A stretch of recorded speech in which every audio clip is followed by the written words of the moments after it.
Okay, welcome everyone. I'm delighted to welcome you to this webinar, which is under the auspices of the EPSRC Digitalized Surface Manufacturing Network Plus. And we're absolutely delighted to have Jochen Schneider from RWTH Aachen in Germany. Jochen is a professor of materials chemistry in Aachen and has been there for 20 years or so. The title of his talk is "Are Hard Coatings Predictable?" Which sounds like a simple, straightforward title, but in fact it's going to cover a range of materials and a range of modeling and experimental work which Jochen has carried out in his laboratory. Jochen is a Max Planck Fellow and has been for about 7 years. And he's also a Fellow of the American Vacuum Society and a recipient of the Bill Spruill Award of the AVS. So without further ado, I'm going to pass the floor over to Jochen to give his presentation. All right. Alan, thank you very much for this very kind introduction. Ladies and gentlemen, it's a pleasure to be here. Thank you very much also for the invitation, Alan. Yeah. Are hard coatings predictable? Should be the topic of today. And I will start by rephrasing this question and showing you on the right-hand side the macro scale that we are confronted with in the field of application. And if you wanted to do atomistic simulations, on the left-hand side, you can see a atomic scale model, a supercell that would be used in density functional theory. So the question I'm essentially posing within this presentation is materials design based on the atomic scale, left-hand side, meaningful from an application perspective, right-hand side? And you can see I've given you a templated answer here in green, yes, and no. I'm afraid it depends very much. Materials design, if you look it up in the dictionary, to formulate a plan you can read, or to create for a particular purpose. And the design criteria we in my group in Aachen have been looking at are mechanical properties, specifically elastic properties, but also fracture toughness in later years, thermal stability and chemical stability. And within the framework of the talk today, I will primarily focus on mechanical properties and thermal stability. I will be covering a range of materials, as Alan already indicated. 3 case studies will be presented, and I will cover stiff and ductile hard coatings, primarily a material system we have proposed really for the first time to the scientific community, which is dimolybdenum boron carbide. And I want to then switch to point defects and thermal stability of hard coatings, where the methodology is really not limited to hard coatings that I will present. We will look at transition metal aluminum nitrides, their behavior at high temperature, but also at transition metal aluminum oxynitrides with respect to the thermal stability.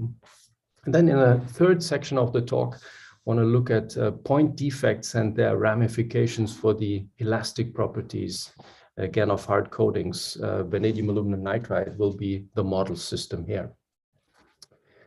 Okay, let's get started. The syntax of the individual summary slides after every block can be read as follows. Well, green means agreement between experiment and prediction. Red would indicate a disagreement. And in magenta, I outline challenges and opportunities. So let's get started. The combinatorial approach on the method side has worked extremely well for us at Materials Chemistry in Aachen. What do I mean by that? We would geometrically arrange 3 or 4 plasma sources in such a way, as indicated here in the first photograph, that we would facilitate during deposition the evolution of a composition gradient that is actually indicated by a color gradient in this image. So, for example, this magnetron could be run with a chromium target. This one could be run with an aluminum target. This one could be run with a carbon target, and you would produce chromium, aluminum, carbon concentration gradient where each geometric location on this substrate, on this maybe sapphire wafer, would constitute a different chemical composition. And if you then utilize spatially resolved characterization techniques as indicated here, microdiffraction, for example, or nano indentation, then you can scan along this concentration gradient and really synthesize a library of samples in one synthesis experiment. This forms the basis for the compilation of our research philosophy, where we initially start with a quantum mechanical description of the materials that interest us, maybe 12 or 15 material candidates of a similar crystal structure as indicated here for a transition metal aluminum nitride, but also short range matter is possible to be described based on density functional theory. What you can see in the image below here is actually silicon doped diamond-like carbon.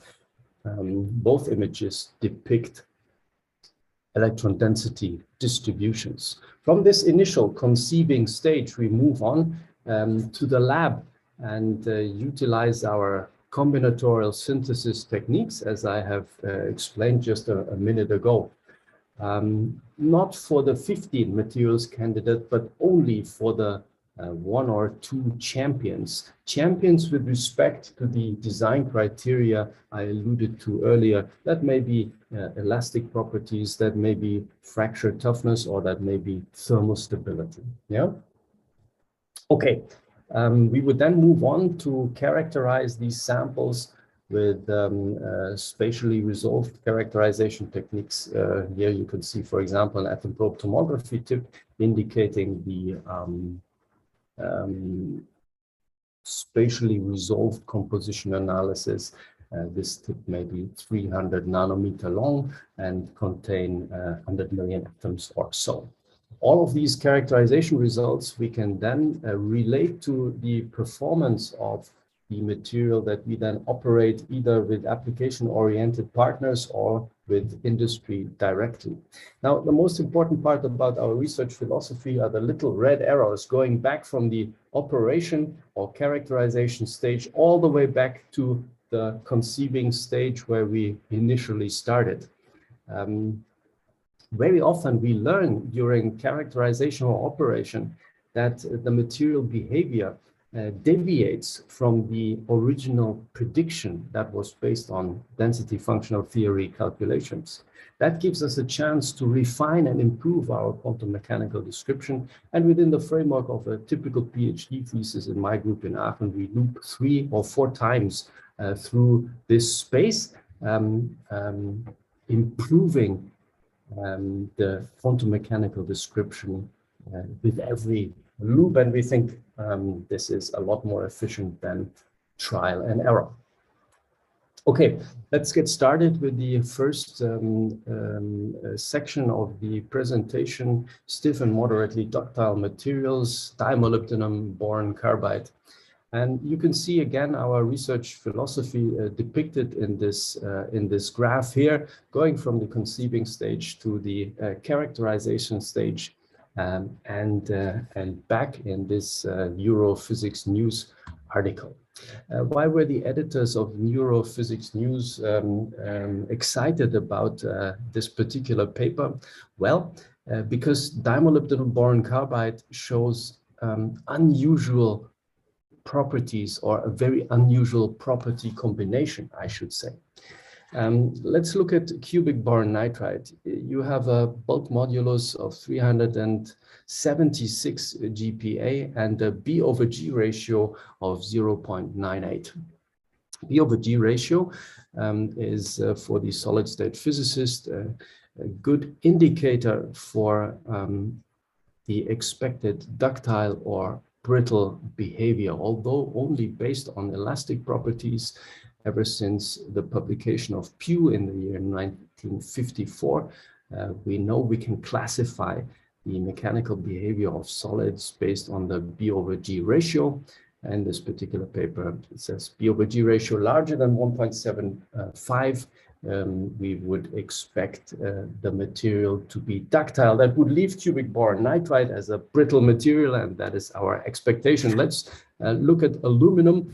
Bulk modulus 75, B over G ratio 2.74, clearly a plastic material. Now, there are other hard coding systems, titanium nitride, titanium aluminum nitride, titanium diboride listed here, all with a comparatively high stiffness and with a B over G ratio that is clearly brittle according to Pew's criterion.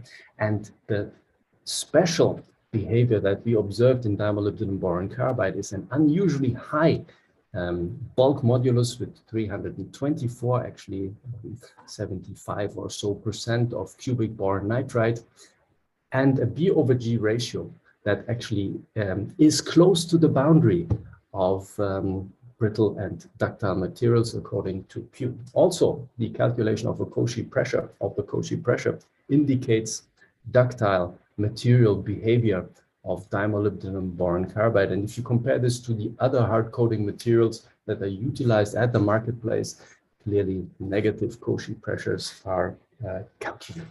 Yeah. Okay, so that's exciting, very stiff, but moderately ductile based through the initial appraisal with quantum mechanical methods. We thought this is extremely interesting, so this was our champion material, unusual properties. This is what we wanted to synthesize in the lab. And what you see here is the original synthesis setup. I already explained the combinatorial methodology for you, given you the deposition parameters, which I think are not so important in this context right now. Important is we start with a molybdenum target, with a carbon target, and with a B4C target. And somewhere on this combinatorial wafer, based on micro diffraction, we obtain this diffractogram at a synthesis temperature of 900 degrees C on sapphire, which indicates the formation of dimolybdenum boron carbide with a very small impurity content of dimolybdenum carbon in here. We move on to characterize this material based on nano indentation, and you can see that the Young's modulus values that we measure in this sample versus contact depth are actually consistent with the quantum mechanical prediction regarding the Young's modulus that is given here as a black dotted line. Also see that the hardness value are somewhere around 30 GPa. Now then, we have the high stiffness, but many solids exhibit high stiffness. What about the moderate ductility? And in our very first publication on this subject, we have presented this nano indentation imprint that we have imaged in the electron microscope. And we wrote in the paper, look, there are no cracks visible. After conference presentations, some of my colleagues approached me and they said, well, listen, if you don't see any cracks in this crappy electron microscopy image, it doesn't mean that there aren't any cracks. So we were looking for different ways of appraising the moderate ductility, but let me summarize at this point the first part of this dimolybdenum boron carbide synthesis activity. We have grown this material at 900 degrees C. The stiffness checks out as expected. We would also claim that we have evidence for moderate ductility, but some of my colleagues questioned that. So that was nagging in the back of my mind. And industry approached us, namely Oerlikon Balzers, and they said, hey, this is very interesting. Let's explore this material together. For this, dear Johan, you really need to work on this 900 degrees C synthesis temperature and reduce it to a temperature so we can apply this coating on a technologically relevant substrate material. Okay, and this is what we set out to do here. Significant reduction in terms of synthesis temperature. We move the synthesis activity into an industrial sputtering machine, the semicon machine, and we have utilized every generator we had in the house at this time. These were two flavors of HPPMS, pulse DC generator and the DC generator, and you can see that depending on what generator or what plasma production method you're using, the crystal quality of the synthesized dimolybdenum boron carbide films is varying wildly. Yeah. So for the HPPMS, you can see much better crystal quality at the same synthesis temperature than for the pulse DC or the DC case. Why is that? Well, if you perform an energy distribution analysis with a mass energy analyzer, here we depict just one analysis result. These are the molybdenum plus ions. Comparing DC and HPPMS, so the pulse DC will be somewhere in between. You can see that utilizing an HPPMS generator, not only are you ionizing a large fraction of the molybdenum into molybdenum plus ions, these ions also have a much larger or wider energy distribution function than the DC sputtered molybdenum. With this much broader energy distribution function, we argue we can explain then the improved crystal quality I just showed you on this slide for the HPPMS, although we're utilizing the same growth temperature. Okay, we teamed up with a microscopy group at Max Planck in Düsseldorf. This is Professor Scheu and Stefan Gleich, a graduate student at the time, and they looked at this, the films we have grown in the industrial system. And what you can see here in transmission electron microscopy is first really good news at first glance. Yeah, if you look at the right-hand side, we are measuring interplanar spacings that are 100% consistent with our quantum mechanical calculations. But if you look on the left-hand side, you can also see these black spots. And I will get to these black spots in a minute. If you crank up the resolution and really utilize high resolution imaging, here you can see the scale bar reads now 1 nanometer. You can see that we are in fact growing the predicted material, dimolybdenum boron carbide, that is characterized by 1, 2, 3, 4 rows of molybdenum atoms.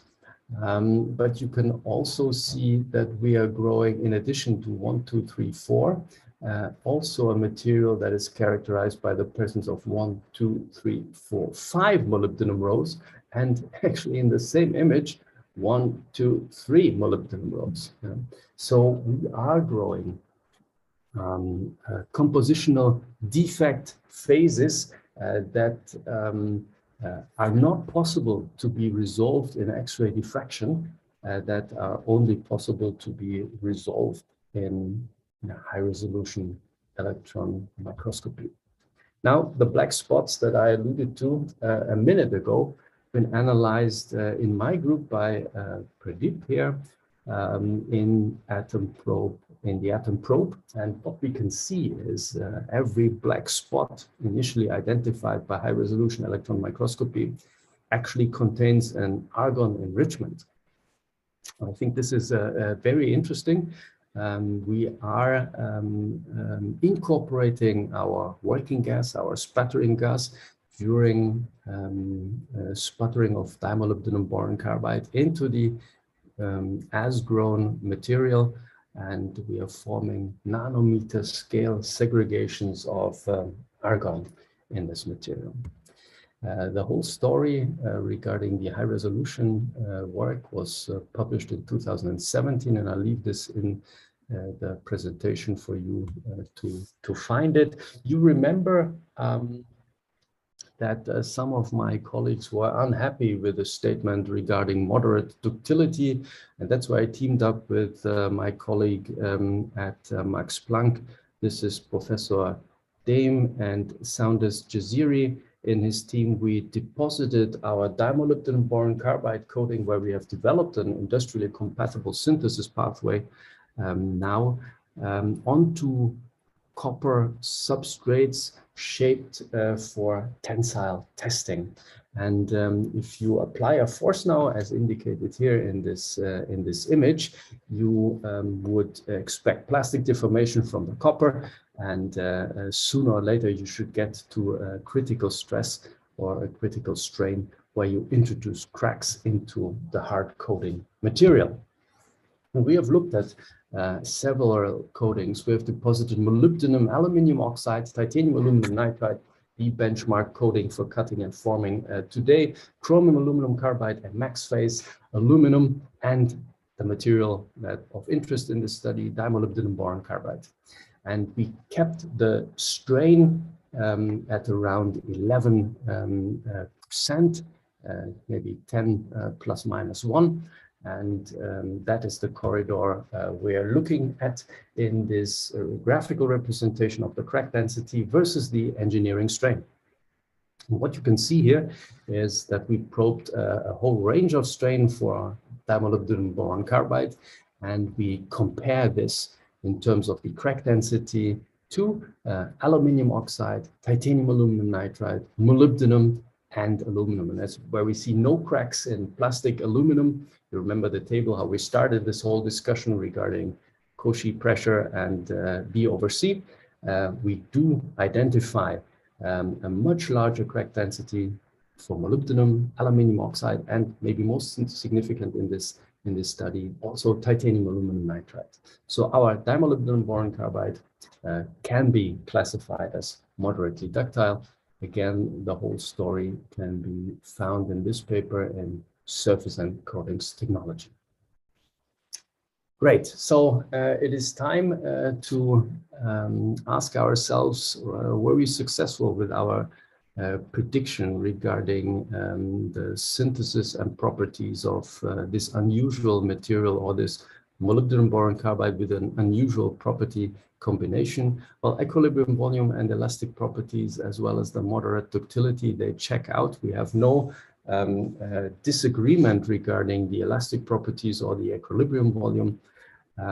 We do find that the nanometer scale composition is complex, enabling the growth of multiple defect phases, and defect formation in these solids needs to be explored further. And you see that I highlighted the defect formation. That brings us to the second part of my presentation, focusing on the introduction of point defects, initially by chemical methods and later on then by ion bombardment. Want to focus on generating oxynitrides with reference to transition metal aluminum nitrides. The consideration here is a charge consideration, and nitrogen with, let's say, a Mickey Mouse valency of -3 is substituted by oxygen with a Mickey Mouse valency of -2. Obviously, with every substitution, you're offsetting the charge balance of the crystal. The growth conditions are again depicted here. Combinatorial setting is adopted. Films that will be grown this end, close to this end of the target, will be vanadium rich.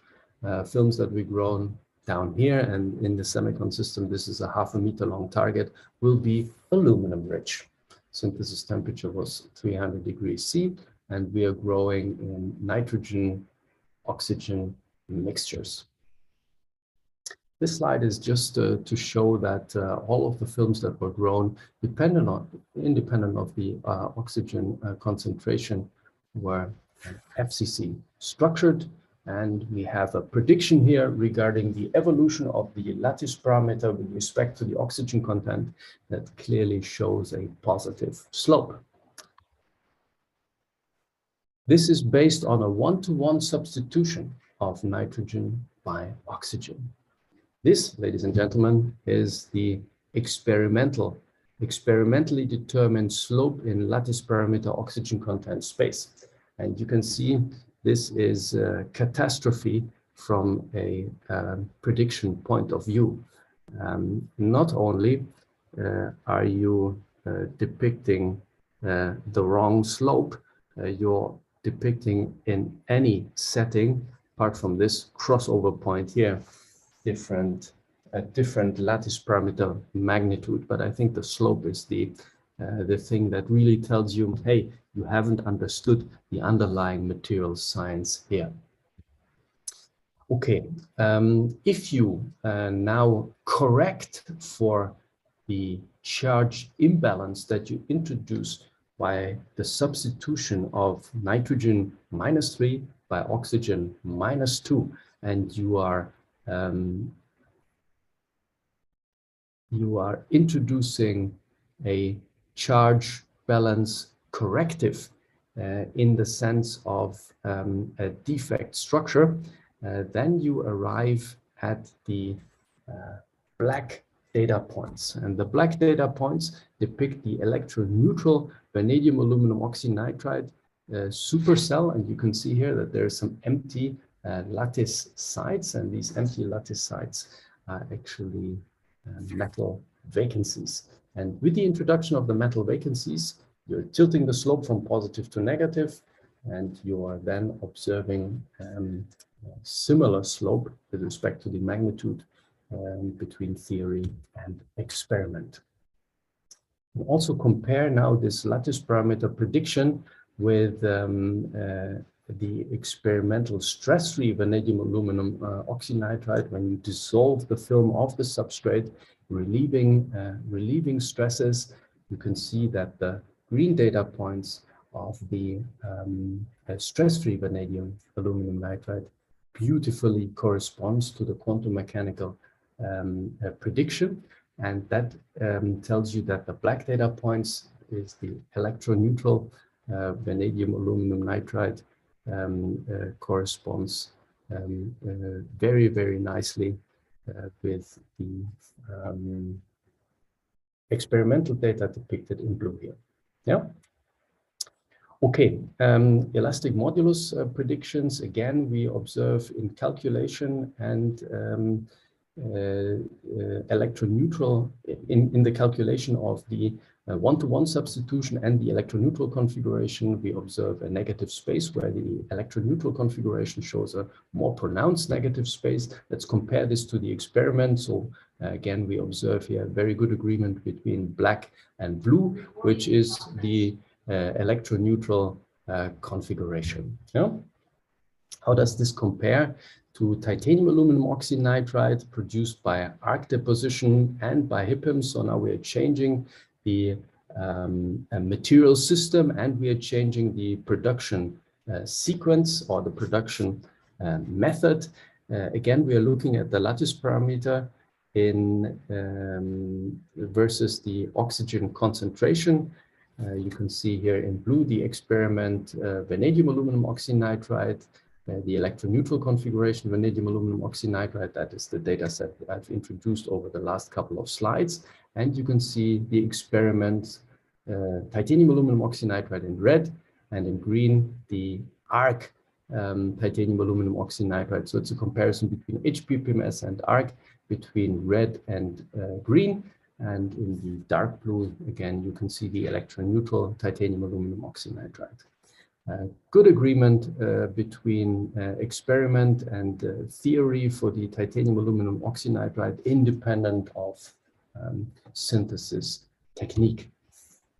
This is the data for the elastic modulus. Obviously, if you grow these films with cathodic arc, these films are going to be rough, and that's how the somewhat large error bars or distribution of the elastic modulus can be explained. You do see the negative slope, that is the fingerprint of the oxygen addition to the nitride. Let me conclude this part. Charge balancing is the proposed mechanism that we utilize to explain the observations discussed over the last couple of slides. -3, nitrogen is substituted to a -2. You're introducing metal vacancies to balance the charge in the crystal. And oxygen causes a reduction in bond strength and therefore also formation of metal vacancies. The bond strength reduction is caused by the weaker chemical bond between the transition metal and the oxygen, as well as by less bonds between transition metal and oxygen per introduction of the metal vacancies. Okay, so now you have these point defects in your material. The question is, how will the presence of such point defects actually affect the thermal stability?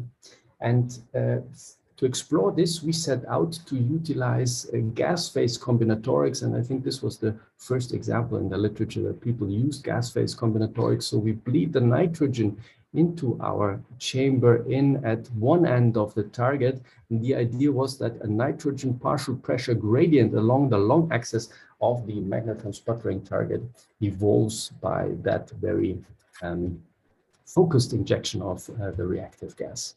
Our idea was to grow metal-rich, nitrogen-rich, and precisely stoichiometric titanium aluminum nitride with this synthesis approach.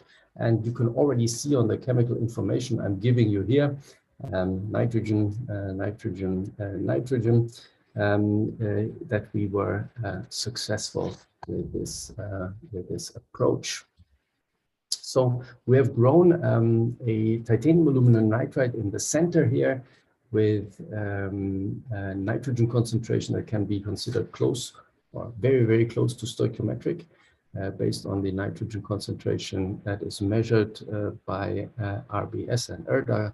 In a combination, we infer the presence of 3% of metal vacancies and 15% of nitrogen vacancies for the 3 samples that we have selected out of this series. And you can see a huge difference in thermal stability between the sample that contains point defects and the sample that does contain only Schottky defects, 800 to 1200 degrees C.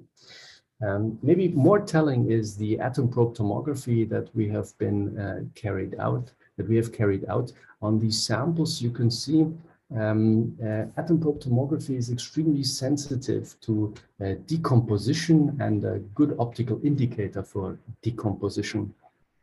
If you look at the titanium and aluminum concentrations here, where red would indicate the segregation of aluminum.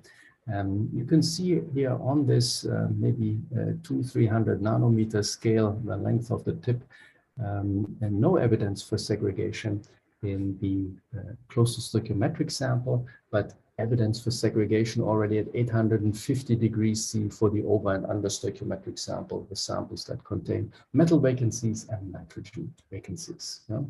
So the nitrogen partial pressure during reactive synthesis, titanium aluminum nitride with magnetron sputtering, is crucial for defining the metal or non-metal vacancy concentrations. And if you want to maximize the thermal stability of titanium aluminum nitride, then you need to grow as close as possible to stoichiometric. That is the quintessence of this study. That was magnetron sputtering. Let's shift gears again and compare this to cathodic arc. Again, samples that were grown in an industrial deposition system. This is the Oerlikon-Balzers Ingenia system. We grow titanium aluminum nitride and we grow titanium aluminum oxynitride.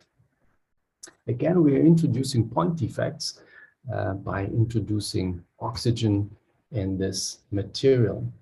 Now, very interesting, ladies and gentlemen, just told you minimize the point defect density to maximize the thermal stability in titanium aluminum nitride.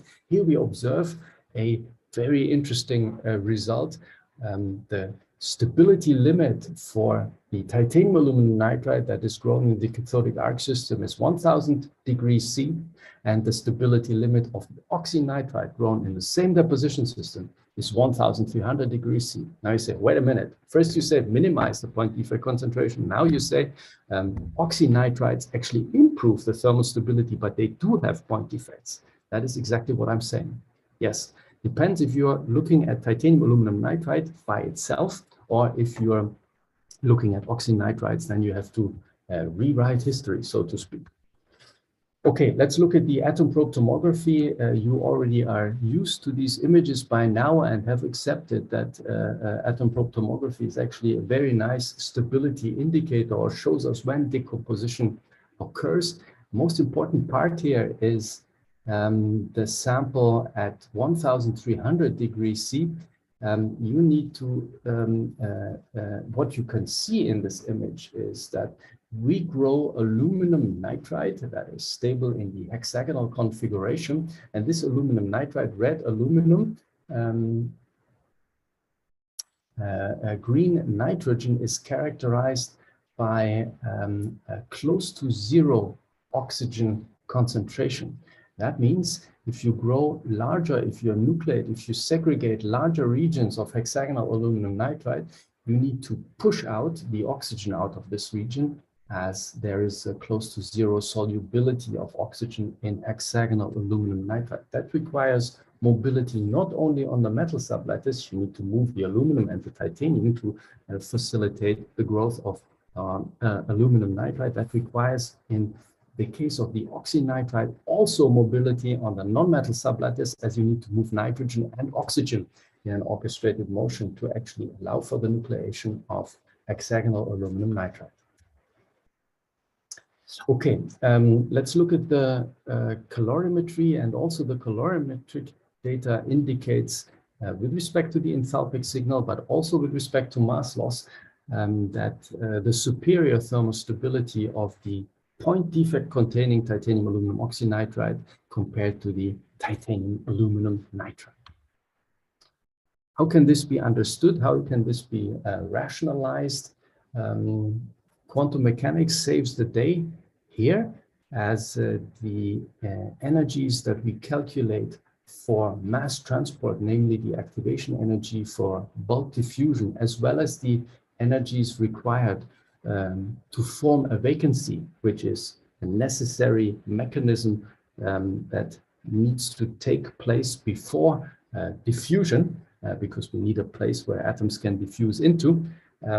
All of these energies indicate for the oxynitride system larger activation energies for diffusion and larger energy of formation for the vacancy formation. Yeah?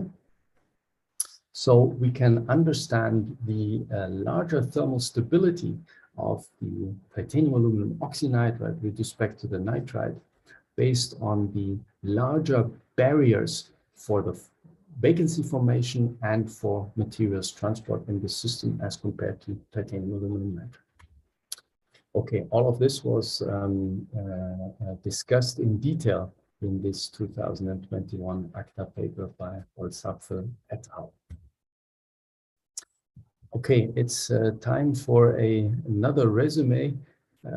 If you look back on the thermal stability discussion, I think most importantly, we can note that there is no disagreement between theory and experiment, but you do observe very good agreement between, for the sputtered sample, the nitrogen partial pressure that defines the composition, and also the point defect concentration, as well as the thermal stability through this point defect concentration.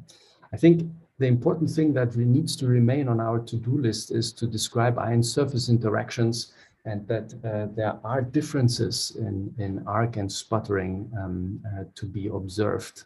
Also, one honestly has to note, and that is looking back on the atom probe tomography data where decomposition actually happens, we notice that the grain boundaries are always the regions where decomposition is observed, and we do not really have a good method at this point in time to represent these grain boundaries based on quantum mechanics. Okay, ladies and gentlemen, it's part for the third and final part of this talk, point defects and elastic properties. And if I have a couple of minutes, then I would like to talk about high entropy ceramics for a couple of minutes.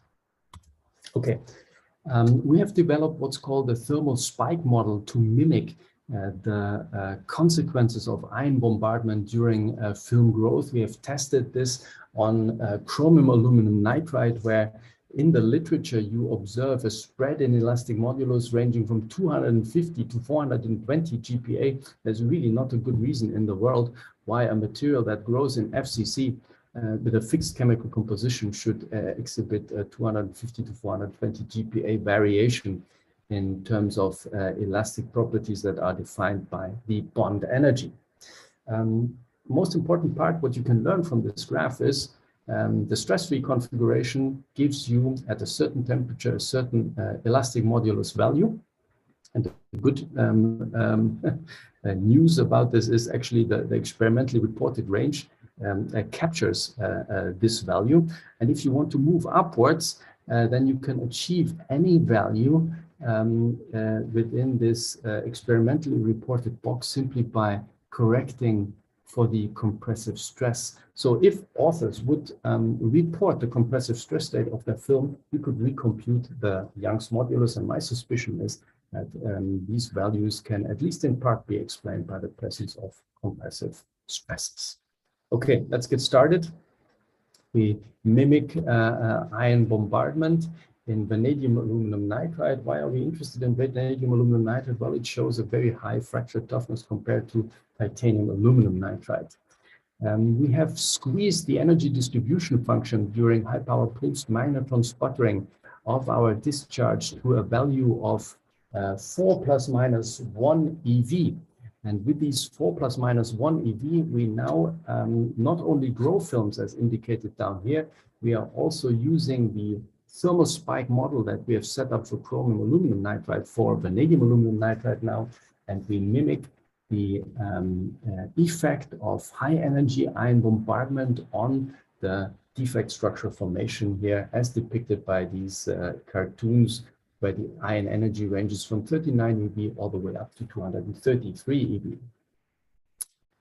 This slide is to show you that we grow FCC only, independent of ion energy.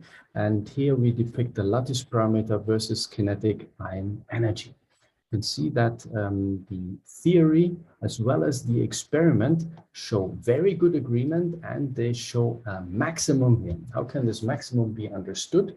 We can now go back into our quantum mechanical models and actually read out the defects that we're generating as we increase the kinetic ion energy. And you can see that the vacancy density is monotonically increasing with kinetic ion energy, whereas the Frankel pair density shows a maximum. Now combining both the vacancies and the Frankel pairs, we can understand the generation of this maximum, because Frankel pairs generate an increase in lattice parameter with respect to the dotted line, which would be the equilibrium configuration, whereas the vacancy concentrations minimize or reduce the lattice parameter with respect to the equilibrium lattice parameter.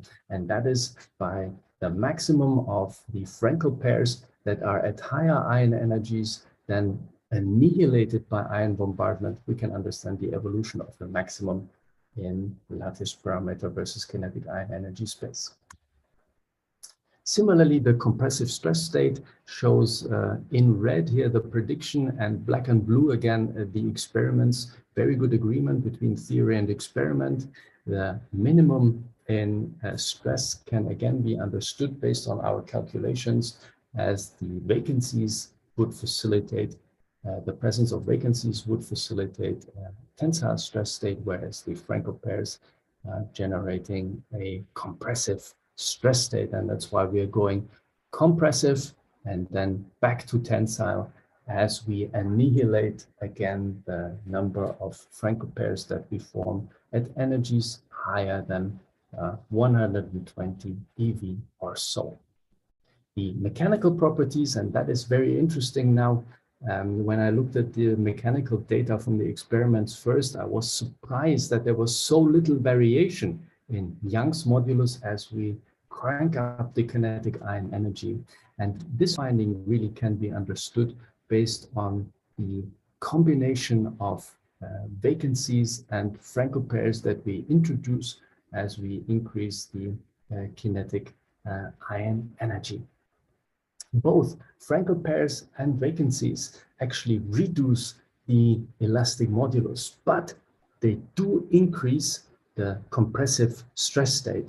And what you see here in good agreement between theory and experiment regarding the elastic modulus is the triple contribution to the elastic modulus, namely the presence of vacancies, the presence of Frankel pairs, and the stress state that is associated with a particular defect configuration. And that is what makes the elastic modulus for us now predictable, because we keep track of the number of vacancies and the number of Frankel pairs that are forming per our thermal spike model.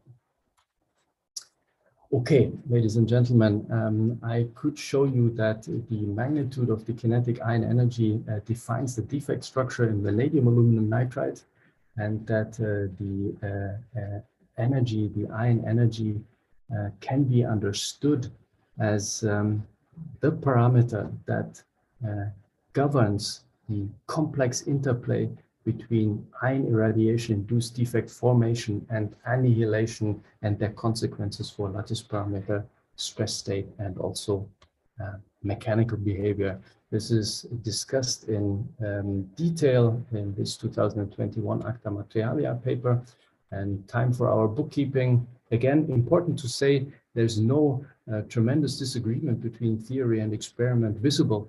If you pick the question that you want to answer wisely, you will get an answer. You will get a solid quantum mechanical prediction regarding elastic properties that are defined by point defects, and the equilibrium volume and elastic properties that can be understood based on this defect structure. I think what we have on our to-do list is to address broader energy distribution functions, maybe not these artificially squished ones that we had to use, so our thermal spike model can work. The question is how we can extend the thermal spike model for broader energy distribution functions to actually predict properties, the defect annihilation and formation of, let's say, technologically relevant plasmas. Okay, I think I'm approaching the end here of my presentation time. Should I go for the high entropy or should I? Okay. My former boss indicates he wants to have some information on how high the entropy in high entropy ceramics is. I will do this as quickly as possible. Alloy design has been for many years based on one or two principal elements. Ever since 2004, reading the papers from Ye et al., we know there can be another point of view. We can design so-called high entropy materials. The paper in 2004 was focused on high entropy alloys. And it is suggested that super properties can emerge, such as very high strength, high thermal stability, in affiliation, in association with these entropy increase, or some authors even suggest that these solids are entropy stabilized. There are a bunch of definitions, and this would take a long time to go through all of the definitions of high entropy alloys. I want to focus on the entropy-based ones. Often Boltzmann's equation is utilized in a very straightforward way, as depicted here. For 5 components, you would compute a configurational entropy of 1.61 R. There are even definitions that classify, in addition to high entropy alloys, also medium and low entropy alloy ranges. If you look into the literature in this intermetallics paper that is cited here, 2010, it's a very interesting investigation on metallic liquids. And the authors say, hey, in the liquid states, only 96% of all material systems treated, and this was an investigation covering 10,000 material systems, only 96% 96% behave non-ideal. Only 4%, I should say, only 4% behave ideal, and only for ideal mixing scenarios, Boltzmann's equation is actually relevant. So from this, we can learn that for the solid state, where the interaction should be even larger than in the liquid, we need to say Boltzmann's equation is, strictly speaking, relevant for 4% minus X of these alloy systems. Okay, so we have the compositionally complex alloy space. We have a much smaller space, which is the high entropy alloy space. Based on, if you're utilizing Boltzmann's equation, then that dot should be 4% minus X of the black dot. And the question I'm raising now is, hey, where with respect to the two circles that we've just discussed, we would place the high entropy ceramics? Yes. Again, we start with Boltzmann's equation, and we say, okay, 4% minus X can be described by a configurational entropy of 1.61 R. What about nitrides? Nitrides, 50% of the lattice, these are the compounds I just discussed in the first part of the talk, 50% of the lattice sites are actually populated by nitrogen. If you switch their position, there's not a new configuration emerging. So should it be 1.61 R or should it be half? That is the question. If you look in the literature, there's a book written by Murti, and he says, well, it's no problem. You just take the formula unit. And if you take the formula unit, you walk out of the door with exactly 1.61 R. That is mathematically correct. However, I'm not so sure if this is correct with respect to the extensive property character of entropy. Yeah. My point of view is you would take a nitride lattice and split it into a metal sublattice and into a nitrogen sublattice or non-metal sublattice, can compute the entropic contribution of each lattice separately, and you come to the conclusion that actually the contribution of the non-metal sublattice that is depicted here has to be 0. And there's only a contribution from the metal sublattice, which brings this value. If Boltzmann's calculation, if Boltzmann's equation would be relevant for this setting, to 0.805 R and not 1.61 R. I want to dwell a little bit on this example. If 1.61 R would be relevant for high entropy alloys, then for the nitrides, we said only 50% of the metal atoms can contribute to the high entropy character of the solid. If you are looking at a sample that contains of the stoichiometry metal, non-metal 2, so for example, a transition metal diboride, then only 33% of all the atoms in the sample can generate entropy or generate an entropic contribution. If you are looking at, and I don't know why you are not seeing this, at a configuration of metal 2 boron 14, then only 12.5% of the sample would contribute to entropy. If you take the definition of Professor Murti, all of these crystals would be characterized by an entropic configuration change of 1.61 R.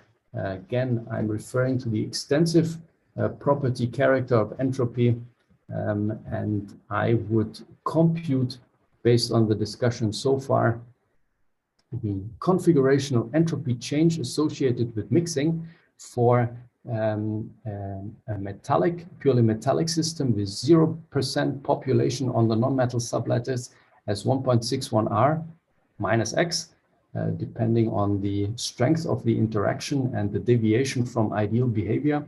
For the nitrides, about half. For the diborides, as indicated here, I think it's important to remember that Boltzmann's equation caters to a scenario where the mixing enthalpy has to be 0. Which ceramic do you know where the enthalpy of mixing is equal to 0? Okay, that brings me to the end of this thought process along the lines of Boltzmann. I think we need to remember that Boltzmann's equation is valid only for ideal solutions. This was actually proposed as a purely random scenario description for gases in thermal equilibrium. And if one does not appreciate the basis of this equation, I think the application thereof is problematic to dangerous.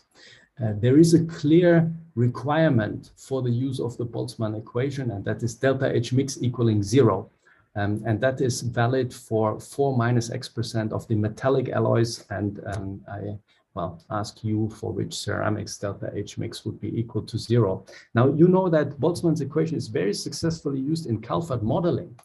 The reason why it works, in my opinion, is that we associate excess terms. We correct for the non-statistical behavior in the reality, although we are using a random description of our solid solution per our Boltzmann equation.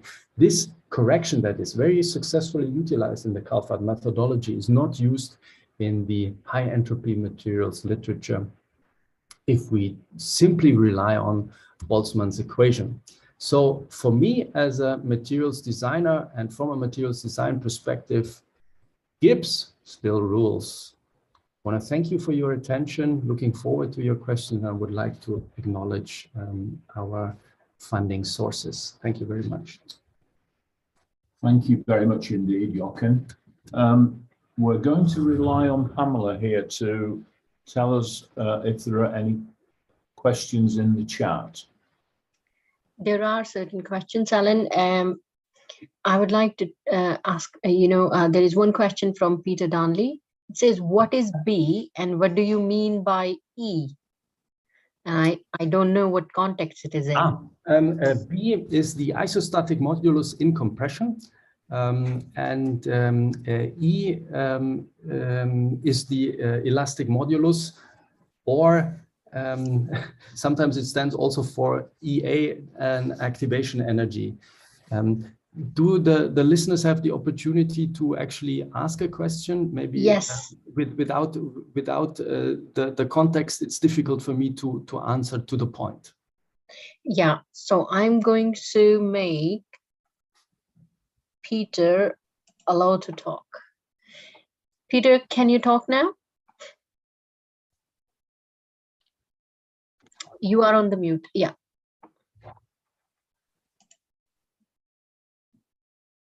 Hello, Peter, are you there?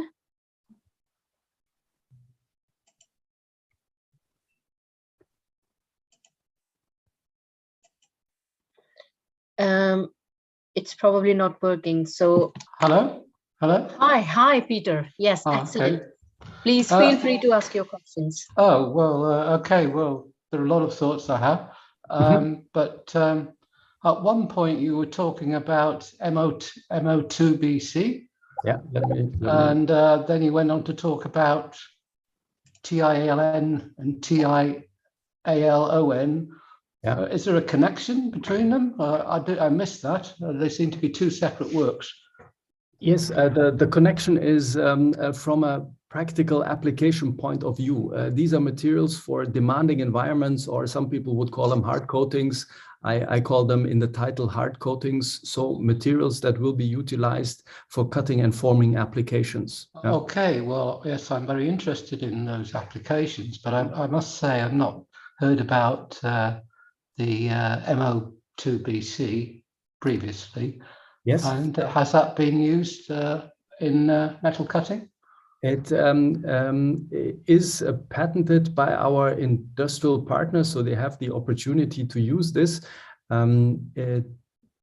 I think in cutting at high temperatures, this will not work, but for cutting applications that are maybe restricted to 600 degrees C or so as maximum temperature, so for example, wood cutting, paper, or similar materials, I can see that this would work extremely well, as the properties are on the hardness and stiffness side very close to cubic boron nitride, but on the ductility side, there is no parallel in the hard coatings world, right?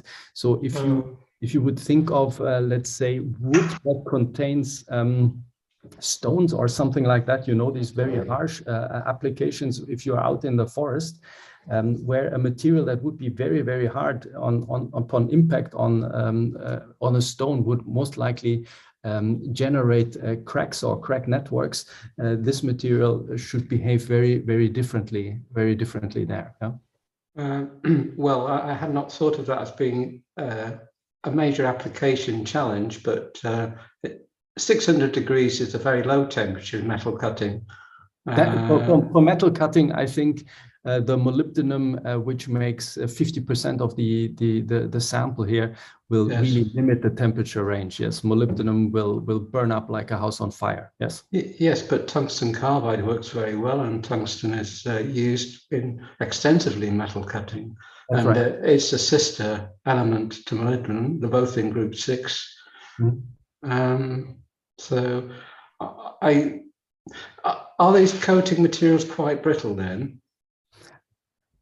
Well, the molybdenum boron carbide, I think, is the most ductile one of the very stiff and hard materials, as far as I can tell. So, okay. Sorry, just to clarify, where does this material fit with respect to tungsten carbide cobalt? The hard in terms of its properties. You know, tungsten carbide cobalt is protected by these transition metal aluminum nitrides and oxynitrides for the reason that the cobalt is oxidizing, right?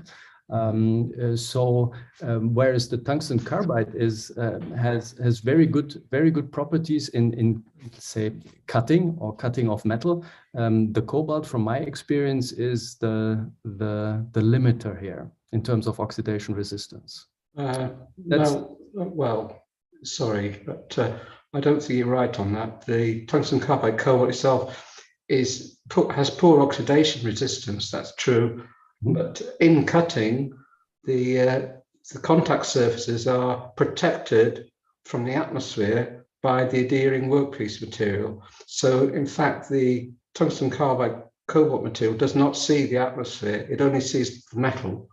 And for that reason, it is able to operate quite successfully. That's just a point of clarification. Yeah, thanks, Peter. I think if you and Jochen could probably engage in an email exchange after this. Yes, I'm delighted to. Yes, very happy. Great, thanks, Peter. Is there another question, Pamela? Yes, there is another question from Bilal. So I have made Bilal to, ask. He can ask his question himself. Bilal, yeah, thank you. Can you hear me? Yes. Fine. First, thank you for presentation. It was so inspiring for me. Thank you. And I am wondering about how you can control these overlapping regions during this patterning coding. Which overlap are you referring to? For molybdenum, demolybdenum boron carbide. The combinatorial deposition. Yes. Okay. Yes. Let me get back to this image. This is what you're talking about, right? Yes. Okay. We are controlling the magnitude of the concentration gradient by the power we supply to the individual magnetrons here. Yeah. So you can generate concentration gradients depending on the power setting of a couple of atomic percent or actually tens of atomic percent. Depends on the geometric arrangement of the sources and the power you supply. Typically, our goal is to get as close as possible to the predicted chemical composition. Yeah? Okay. In this case, dimolybdenum boron carbide. So we calibrate the deposition rates in such a way that we obtain a comparatively large region, at least several square millimeters, on the combinatorial wafer where we grow dimolybdenum B1 carbon 1. Actually, I just want to also ask you, because there is always transition region in like this process because different targets in here. Yeah. And have you ever a chance to analyze these transition region properties, how these regions affect the overall material properties? Yes, I think it's one of the elegant features of this way of growing materials, that you automatically also know the metastable solubility limits. When is a second phase occurring? What phase is occurring as you move away from this sweet spot where you actually obtain the chemical requirement molybdenum-2 boron-1 carbon-1. Yeah.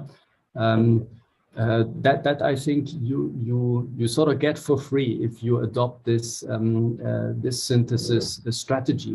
Now, once you have identified the power source settings that gives you molybdenum-2 carbon-1 boron-1, you're also free to rotate the sample and then generate an even larger sweet spot of the sample for maybe a more thorough characterization of a larger area. Yeah. Okay. Yeah. And can you control this process in an atomic scale? Sputtering is an atomic scale process. Yes. What is of interest for you, in addition to the atomic scale composition control that you clearly have with this approach? What else would you like to control? If you controlled in a nanoscale, maybe we can obtain the different properties, because in the quantum mechanics it can be change the materials in this because of the quantum effect. Because of this, I just wanted to ask. You mean nanostructure evolution? If you can control that? Yes. Or? Yes. Okay. Yes, that I think would be most efficiently controlled through the synthesis conditions, temperature, ion bombardment or so. Yeah. But our focus in this work was to grow a comparatively large region that is single phase dimolybdenum boron carbide. Yeah. Okay. And last question, sure. if we have a time. Yeah. And why you choose the molybdenum boron carbide? Just for gives us high stiffness and moderate ductility? Yes, actually, this was part of a larger theoretical screening activity on nanolaminated materials. I didn't mention this in the talk. That was sort of the starting point. We looked at so-called max phases as nanolaminates, and we were looking for other solids that show a modulation in charge density distribution, you know, layer by layer. Yeah. Dimolybdenum boron carbide was one of the candidates. We screened this initially really theoretically and then thought, oh, very interesting mechanical properties. That's why we grew it. But it was part of a screening study along the lines of nanolaminates. Yeah. Okay, thank you so much, Professor. Yeah, thank you very much. You. We're running out of time because we have another talk coming along at 10:45. So regrettably, I've got to end this now. But what we'll do is we'll pass on all the chat comments to Jochen. And of course, you can find Jochen's email at rwtharkin, and by all means engage directly with Jochen. And we'll pass on the chat comments, and I hope that Jochen will be able to respond to those. And finally, I'd like to thank Jochen once again for a very inspiring presentation and absolutely fascinating. Thanks. And if you can all clap remotely, that would be appreciated. Okay, thank you very much. Also, thank you for the very interesting questions. Looking forward to engaging with you via email. Yeah, thank you. Bye-bye.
Alexei, are you ready? Hi, Pamela. Hi. So would you like to go into the presentation mode? Yeah. Thank you.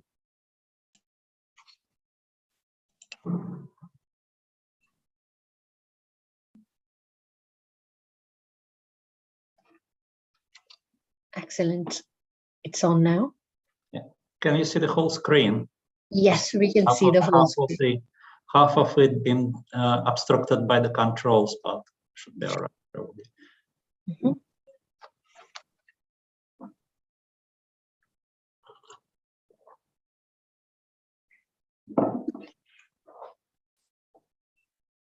Would you like to briefly introduce yourself, Alexei? And then we can take it. Alan is coming to introduce. Okay. So just next door. Okay, he's coming from the other office. All right.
Pamela, I'm ready to introduce just as soon as you.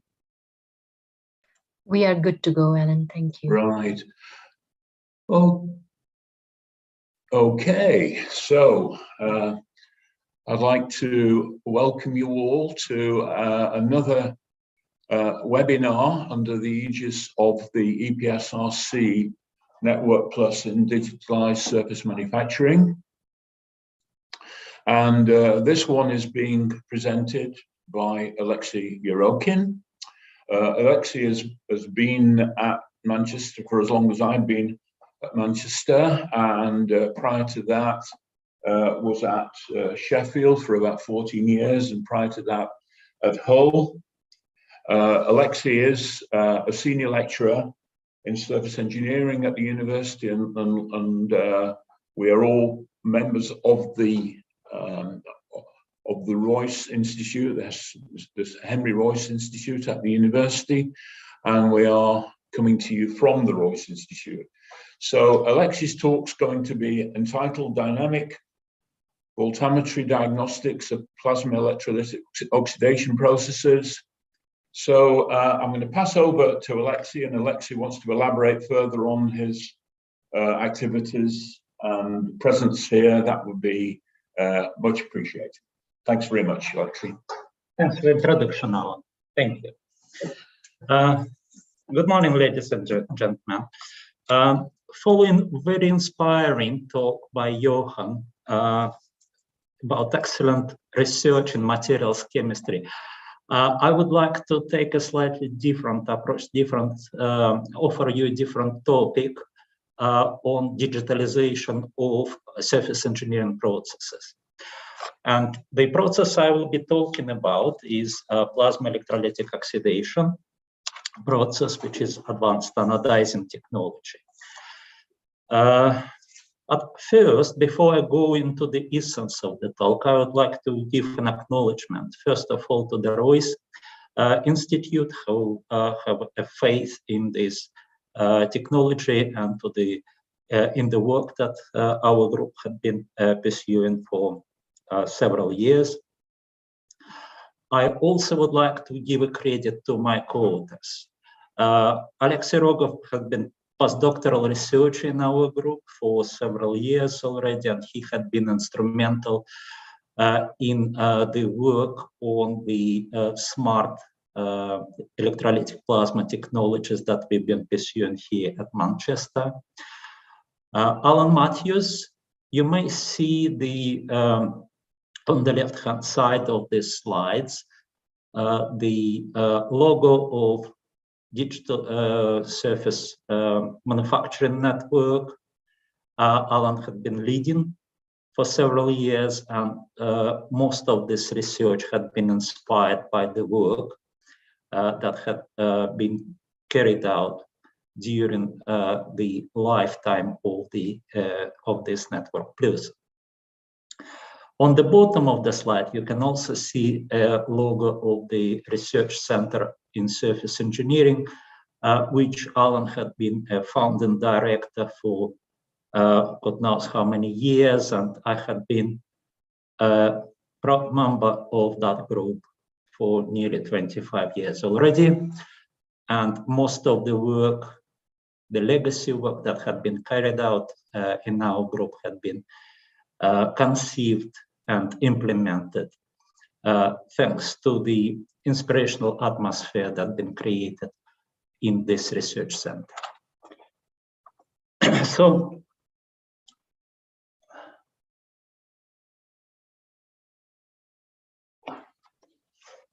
what I'm going to talk about today is the digitalization of a surface engineering process. So I'll give you an introduction into the context and challenges that are associated with digitalization of the most advanced plasma electrolytic oxidation process called soft spark in PO.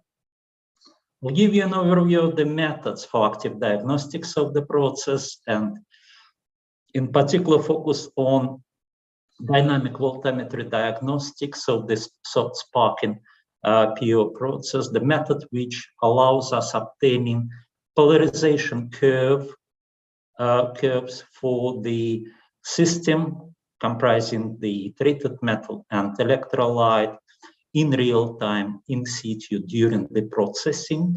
And I'm going to tell you how we're going to use those curves in order to understand what is going on in a very, very fast domain during the treatment. So that would lead us to better understanding of the mechanisms that underlie the transition to the soft sparking PO process for a group of valve metals. And then we'll have a little bit of concluding remarks. So I'll start with the definition of plasma electrolytic oxidation, and it's usually defined as an advanced standardizing process for a group of valve metals that include aluminum, titanium, magnesium, zirconium, and so on, that form oxide layers on their surface that conduct electricity in different way, in positive and negative direction. Why plasma electrolytic oxidation attracts significant attention? Because it's a simple and ecologically friendly alternative to conventional acid-based anodizing process. However, this is energy-intense process because to ignite the plasma at the metal electrolyte interface, we typically require high voltages, and therefore the power consumption becomes critical. But what we can have instead is we can form crystalline oxide ceramic coatings on the group of these valve metals that can have superior to conventional anodic oxide films properties. Most often, the properties that are quoted and used in practice are hardness and adhesion that render, for example, aluminum or magnesium components that are light, excessive superior wear resistance and corrosion resistance that broadens the application niche for these light alloys. But you can also form a highly convoluted surfaces by depositing porous layers that could be used in any heterogeneous reactions. You can also modify surfaces by incorporating compounds that come from the electrolyte in the surface layer in situ during the formation of the coating, and that renders good biological, catalytic, and other functional properties. So the whole spectrum of new applications is enabled using this advanced anodizing process. I can touch upon a practical context why people would like to prefer using plasma electrolytic oxidation instead of acid anodizing technology. So the anodic reaction of formation of oxide, given here as the example of formation of aluminum oxide film in reaction with aqueous electrolyte, usually leads to the acidification of the environment at the surface of anodically polarized metal.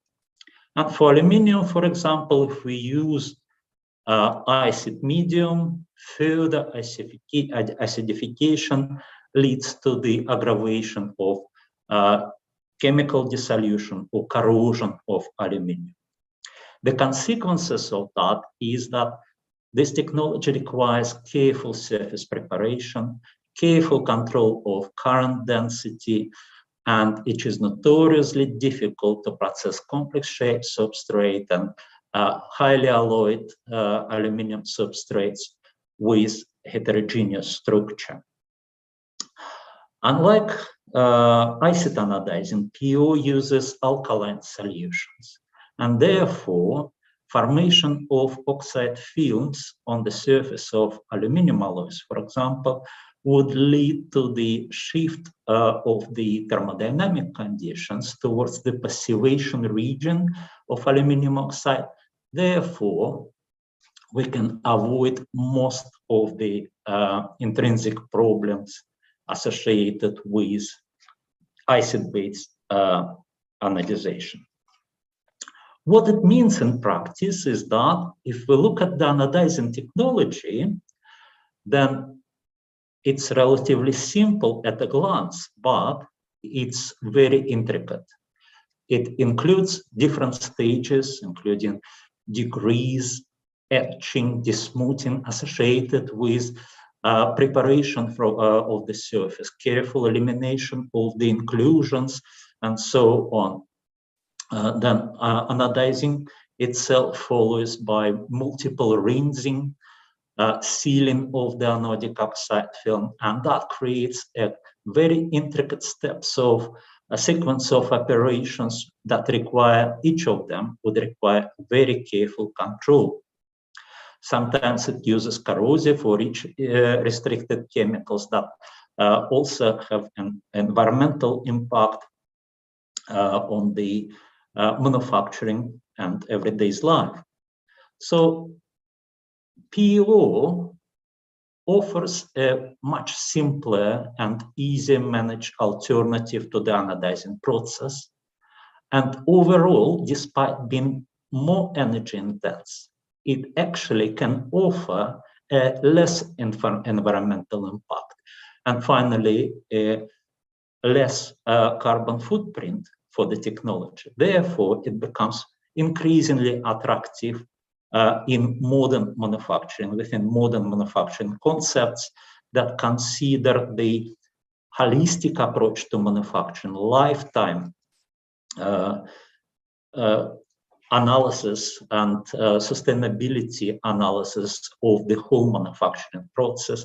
And this is where PO could have a very significant impact on modern manufacturing. So a consequence of the technological complexity of anodizing is a digitalization challenges that arise with the modern trend in manufacturing associated with digital control of the manufacturing process. So, because the anodizing process itself is carried out under direct current conditions most often, it is relatively simple and easy to control, just monitoring the current and voltage transients during the process. And there is a very simple linear correlations between the characteristics of oxide layer, which has got also very simple one-dimensional arrangements of the pores that could predict basic properties of the layer.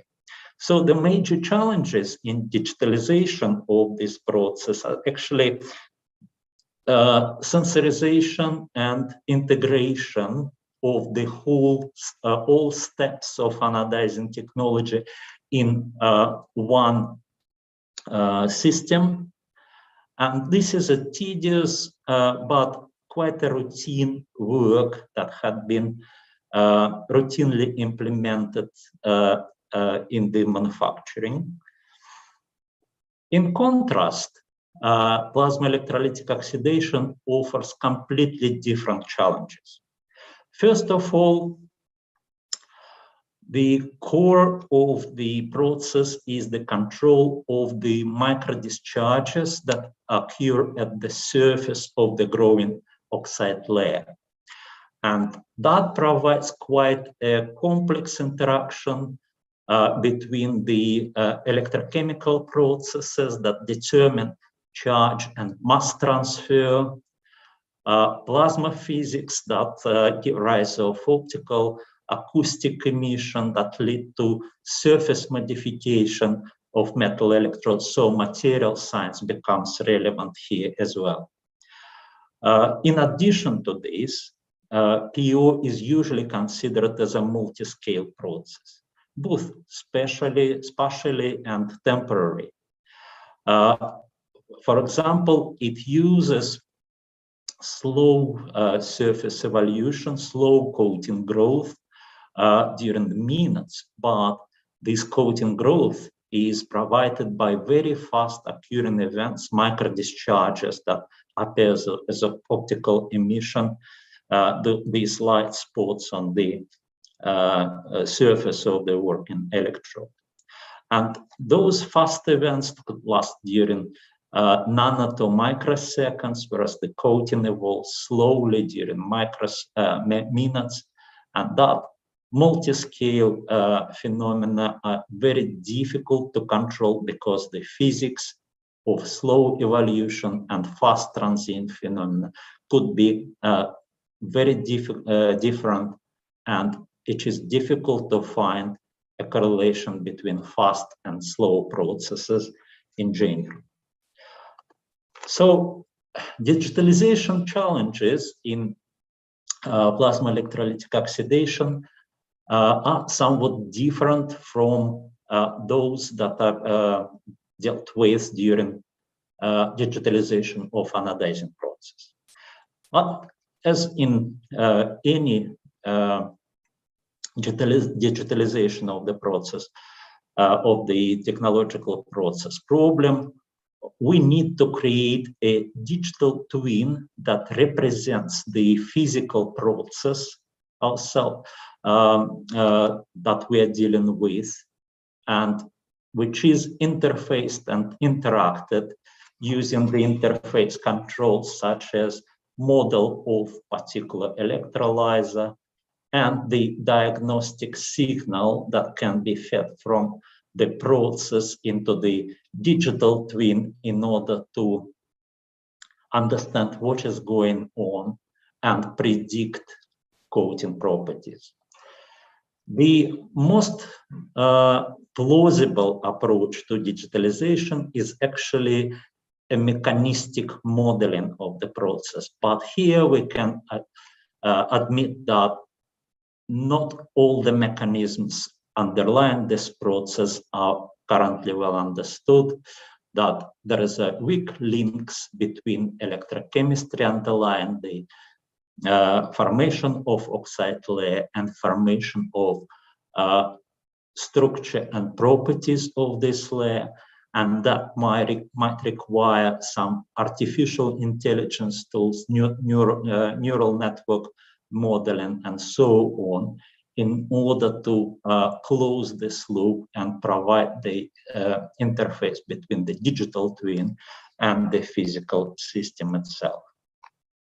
So we started work on this process, and the main aim at this stage was to develop intelligent polarization waveform that would combine working and diagnostic signals that would drive the process of coating formation and try to achieve a better mechanistic understanding of the underlying physics and chemistry in order to contribute to the model of the process itself.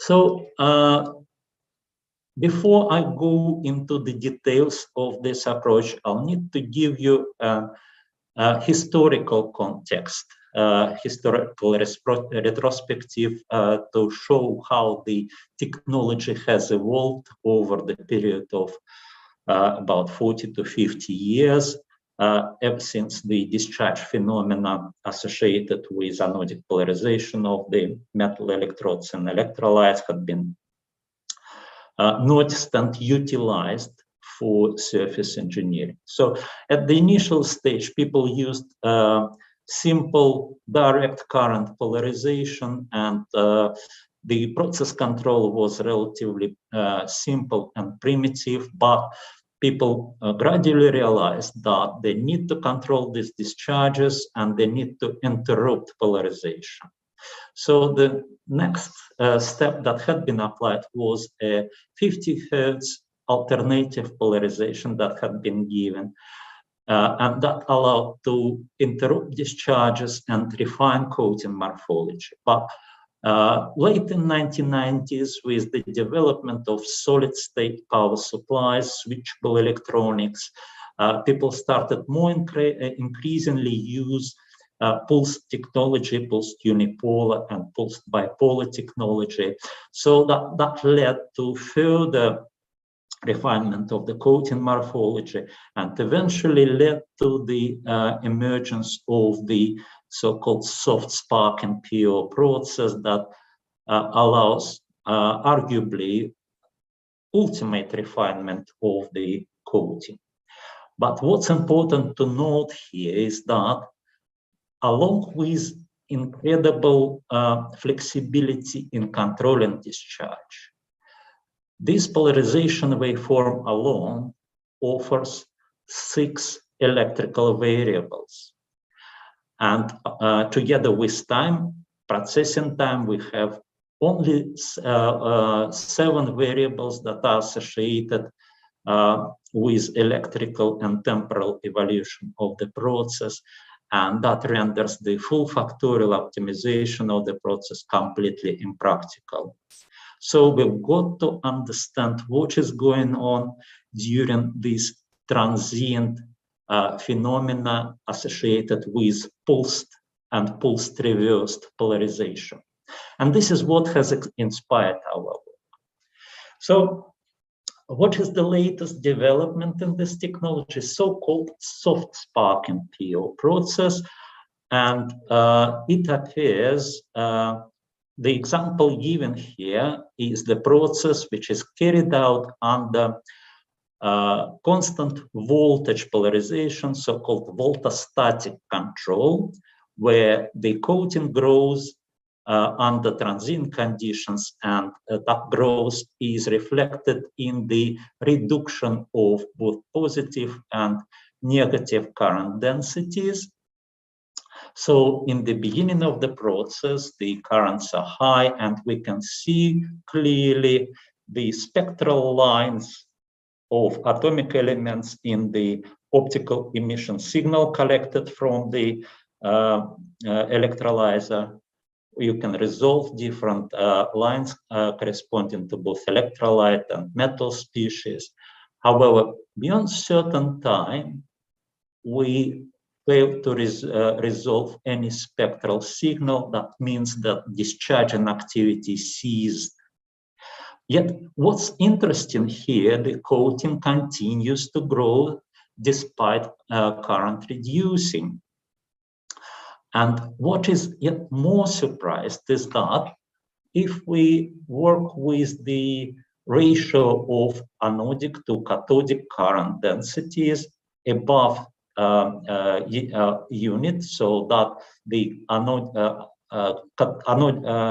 current density lower than cathodic one, we will still see the formation of alpha alumina phase, which is high temperature phase, and the formation of it is usually associated with the high temperature impact from the plasma discharge, with the energy dissipated during the discharge and the heat providing melting and resolidification in the local areas of micro-discharge in the coating.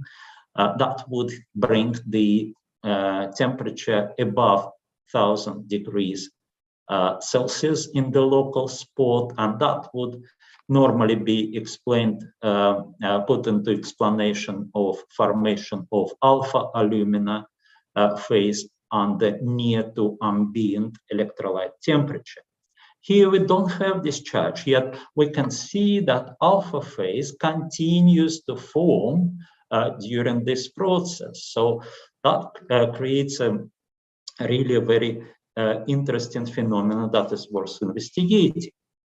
But first of all, we'll need to understand what is going on and how the process falls into that soft sparking mode.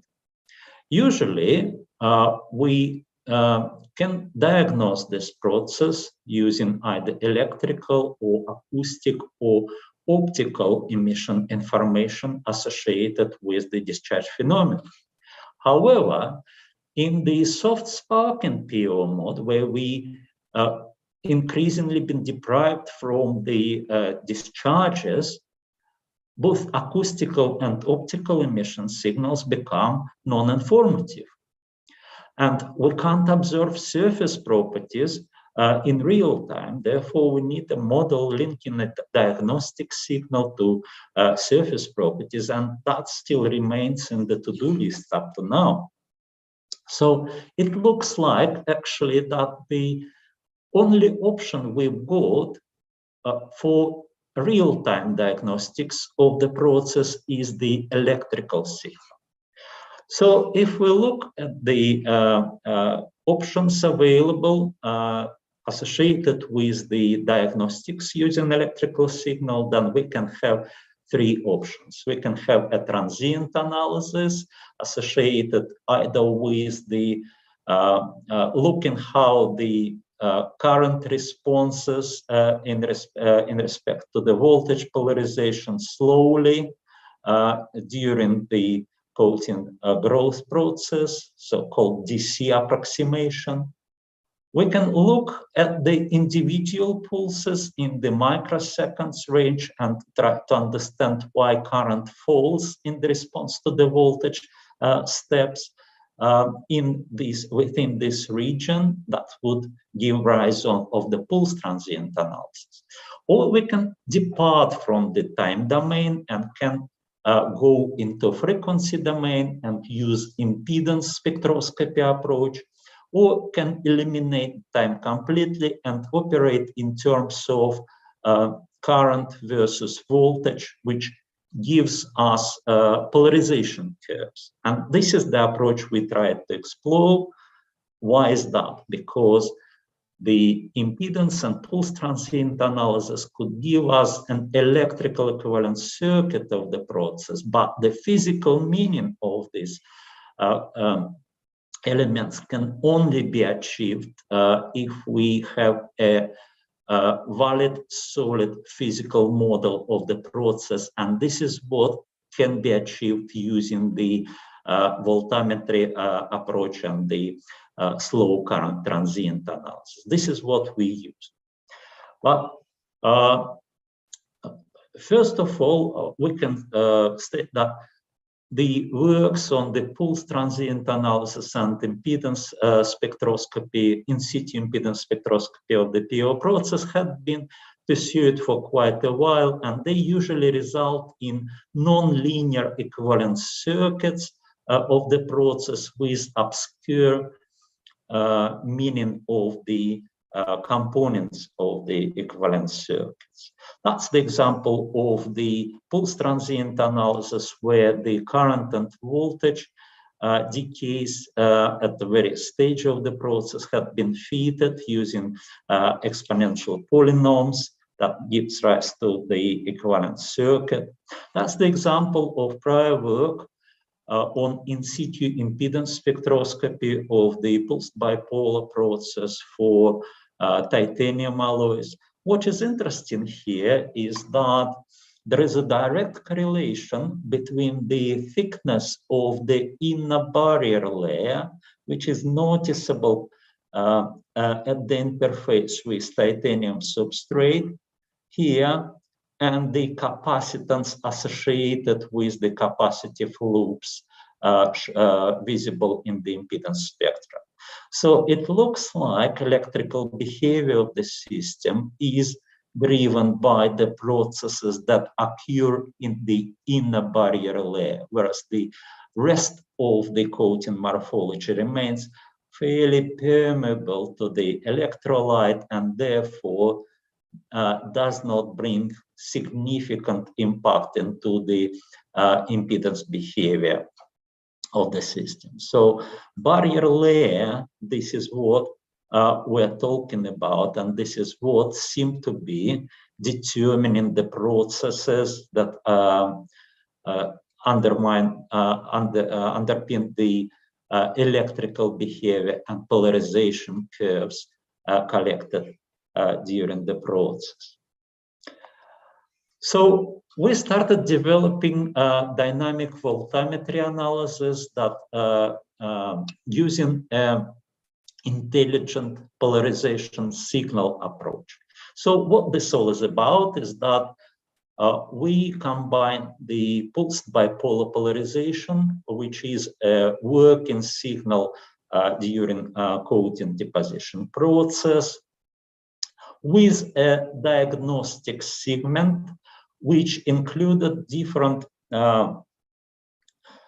measures in order to depolarize system and then induce required cathodic charge in order to see the response of the system to that induction with different delays time, with different voltage ramps and different polarization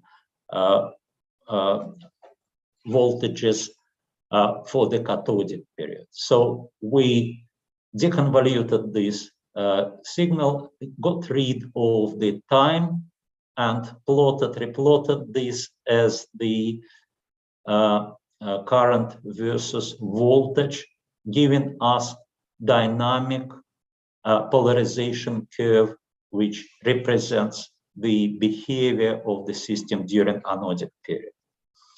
So what we saw immediately is that when we don't have cathodic polarization, then what we have is a pretty standard behavior where initial passivation region follows the breakdown of the anodic oxide film, so the discharge occurs here, and after the discharge, the curve follows the same pattern, so there is no difference between upwards and downwards branches of polarization curve. However, when we start applying negative polarization, what becomes noticeable is that during lower voltage regions, there is additional conductivity on the surface, and therefore it is not the dielectric breakdown anymore, because the current is quite high at the time when the discharge start appearing. So there is a hysteresis between the forward and backward parts of the polarization curve that are associated with the prior cathodic polarization of the system. So our subsequent investigations were focused on the revealing the dependencies of this hysteresis on the injection of negative charge, on the delay, giving an insight into non-Faradaic process, as well as the conditions of the dynamic polarization during the diagnostic pulse itself. So we applied this approach to study the transition to the soft sparking regime.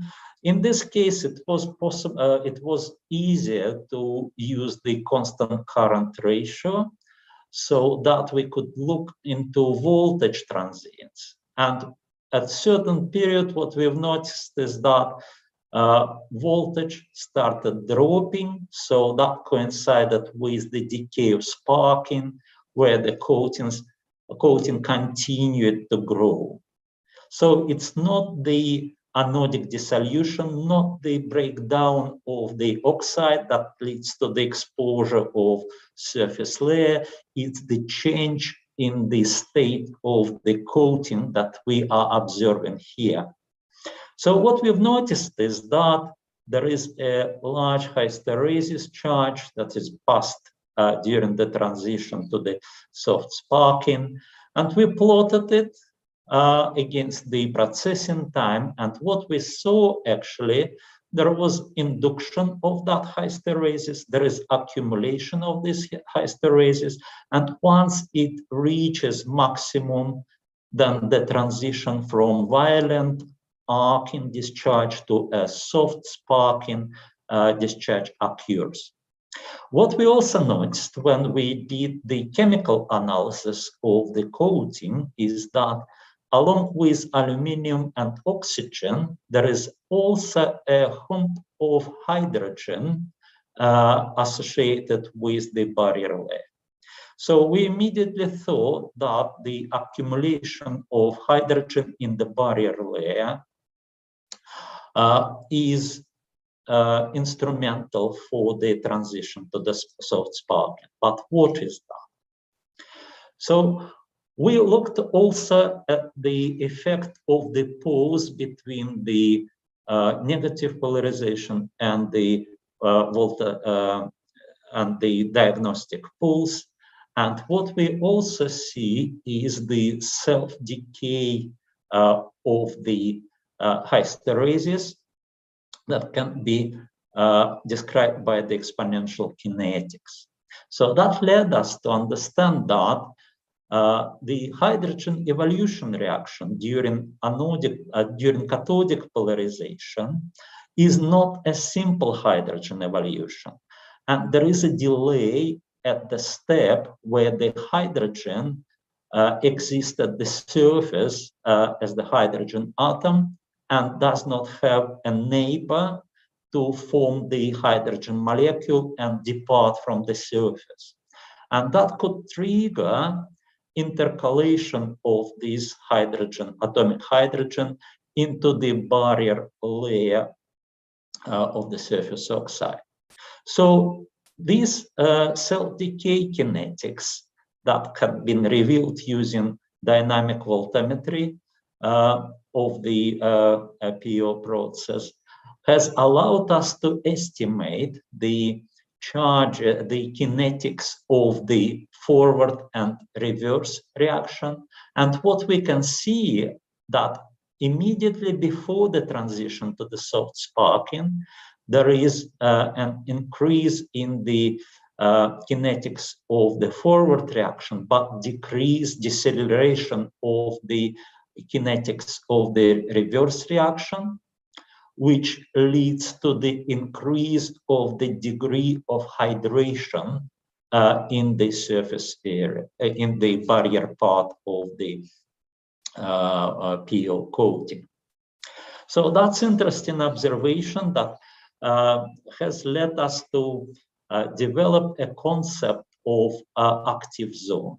So that's the micrographs of the PO coatings that have been produced under conditions of soft sparking, and we can clearly see a depletion in aluminum signal in the interfacial region. Usually this is associated with formation of oxyhydroxides that reduce the stoichiometry between oxygen and aluminum. So that's additional evidence, indirect though, of the intercalation of hydrogen into the barrier layer. So how does that intercalation affect the conductivity of the barrier layer? So if we have no intercalation, that the barrier layer can be represented as a dielectric layer, and the width of this dielectric would determine the electric field that which is established across this layer. However, if we have intercalation of hydrogen, that will provide additional conductivity, and the width of the dielectric barrier will be reduced, and therefore we will have a higher system conductivity that will result in the voltage drop and will also eliminate the violent discharge phenomena that could damage the coating. So we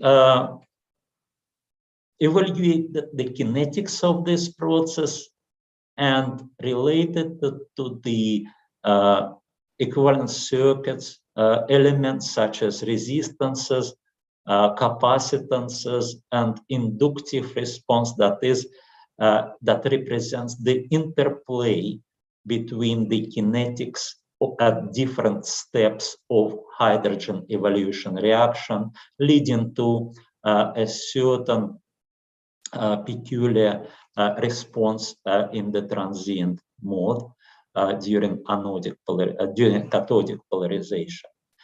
There is also a non-Faradaic process associated with the relaxation of the charged hydrogen in the barrier layer and additional evolution of hydrogen gas associated with this, as well as interaction of the intercalated hydrogen with aluminum species during subsequent anodic polarization. So that has given us a much better understanding of the electrochemistry that underlines the transition to the soft sparking regime. But what about practical implications to this technique?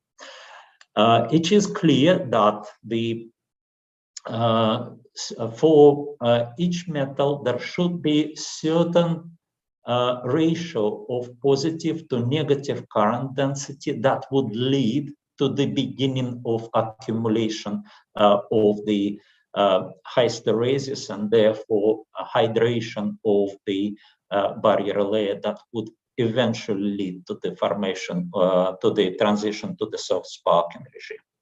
So one way to avoid the destructive function of the discharge is to carry out process with appropriate ratio of anodic to cathodic currents. But that also gives us an idea about how we can arrange a sequence of positive and negative pulses, taking into account non-Faradaic relaxation of intercalated hydrogen in the barrier.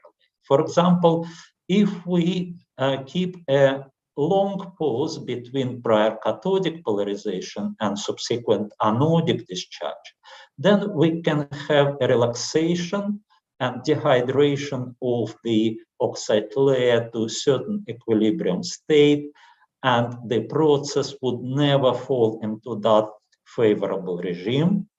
However, if we bring the cathodic pulse close to the anodic one, then we can see progressive increase of hydration, and then the process will fall into that favorable soft sparking regime.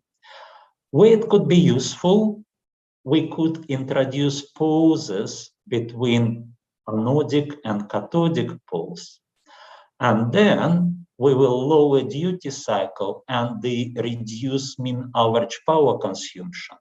And that would allow us to treat larger components and increase energy efficiency of the process. So that's the significant practical implication from this understanding achieved by intelligent diagnostics. But we didn't stop at this stage and looked at the application of dynamic voltammetry for diagnostics of PO process on other valve metals. And we looked at the group of divalent, trivalent, hexavalent, and pentavalent metal substrates that are known to produce anodic oxide layers and plausible for anodizing, such as magnesium, aluminum, titanium, zirconium, niobium, and tantalum. And we saw that the picture is actually similar for all these metals, that once we start introducing cathodic polarization in polarization signal, then we start seeing a hysteresis building up on the surfaces. What we also see is that in all these cases, the post-bipolar PO process provides much denser coatings, and therefore they're supposed to offer better wear resistance and better barrier protection against corrosion. We could also see that the growth rate increases, so for the same processing time and the same anodic current density, we can grow thicker coatings by applying alternating current polarization. The exception here is for titanium, which showed densification but did not show much of the increment in the coating rate, coating growth rate. And all these materials, but titanium and niobium, also experienced transition to the soft sparking regime, so that we could effectively control morphology within the studied range of current ratios. So we looked into details of the accumulation and induction of the cathodically induced charges in the barrier layer. And what we could see is that the stages in PO process reflect in induction and accumulation of the hydrogen in the barrier layer in all these metals. But what's interesting to note is that there are two groups of metals. One is aluminum, magnesium, zirconium, and tantalum. And those are the metals that have predominant oxidation state, the highest oxidation state with no lower oxides formed, such as magnesium 2, aluminum 3, zirconium 4, tantalum 5. And these usually form solid stoichiometric oxides without oxygen, solid solution solubility of oxygen and oxide. And for all these metals, the conduction band of oxide is above the redox potential of hydrogen evolution at the given pH. So for these metals, the induction period correlated incredibly well with the isoelectric point of the oxide layer. In other words, the ability of the oxide to accept hydrogen by changing the surface charge seemed to be determining the how easy the cathodic changes can be induced in the oxide layer. For the other two metals, such as niobium and zirconium, and those are the metals that tend to form oxides with lower valency or have solubility range in the oxide. Now, we don't see the induction charges correlating with the isoelectric point of the oxide. What's noticeable as well here is the oxide conduction band here overlaps with the redox potential of hydrogen evolution reaction, which triggers facilitates the hydrogen evolution, but probably impedes the hydrogen intercalation from the surface. So that's insight into the electronic structure of surface oxide, helps to understand electrochemistry underlying. We went further to the zone diagrams of these metals, and what we can see, the striking difference between the changes that are induced to the junction of the metal oxide and electrolyte by cathodic polarization. You can see that the intercalation of hydrogen, where it is permitted and favorable, will reduce the width of the dielectric zone and therefore provide favorable conditions for increasing conductivity in the through the metal oxide interface, whereas for the semiconducting oxides such as titanium dioxide, the non-stoichiometry and defects introduced to the conduction bands by oxygen can actually overlap with the conduction band and the negative polarization, and therefore that could be detrimental for the conductivity during subsequent anodic period, and that will also permit oxygen evolution during anodic polarization rather than growth of the surface oxide. Finally, as close as we came to the understanding of the structure formation is the model of the growth of oxide coating, which is determined by the structure of the barrier layer. And we can see that the increasing conductivity in the outer part of the barrier layer will lead to the distribution of the charge pathways through it, and therefore provide more uniform conductance through the dielectric part. And that, we believe, is partly for the reason for the extinguishing of surface discharges, as well as changing the coating growth mode from reformative by repeated dielectric breakdown through the whole coating to a sort of diffusion type laminate growth, which is dominated by ionic migration through the oxide barrier part of the oxide layer. That is similar to the conventional anodizing process, although it occurs under substantially different thermodynamic conditions. So to conclude, I hope I've demonstrated quite convincingly that the dynamic voltammetry approach within the intelligent polarization signal that we have pursued here provides efficient means for active diagnostic process that helps understanding how these PO coatings form under transient conditions.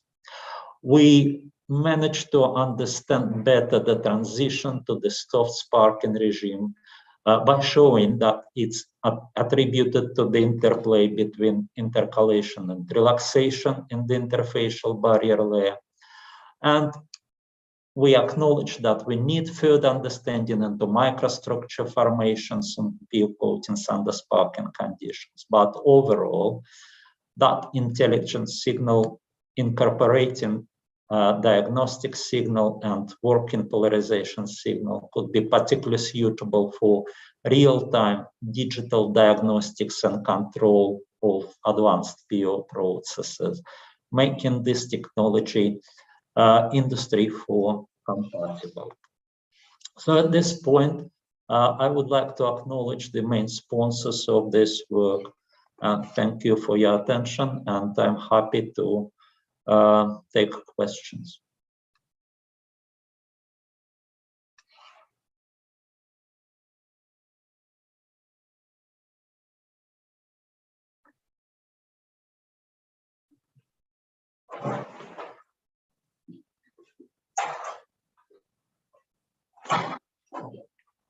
Have you finished? Yeah. No question. I don't know, there isn't any. Okay. Pamela, are you there? I'm here, Alan, sorry. Are there any questions? There are no questions, Alan. Right. Okay. All is clear. Yes, I guess so. Okay, so of all the attendees, are they still with us? Majority of them, yes. Okay. Well, I mean, it leaves only for me to thank Alexei for a really excellent insight into PEO, and just to thank everybody for attending. And the talk will be available online on the Network Plus website, and all you need to do is join, and you have free access. There's no charge. You then have free access to all the webinars on the Network Plus website. And thanks very much again. Thank you. Thank you all. Thank you.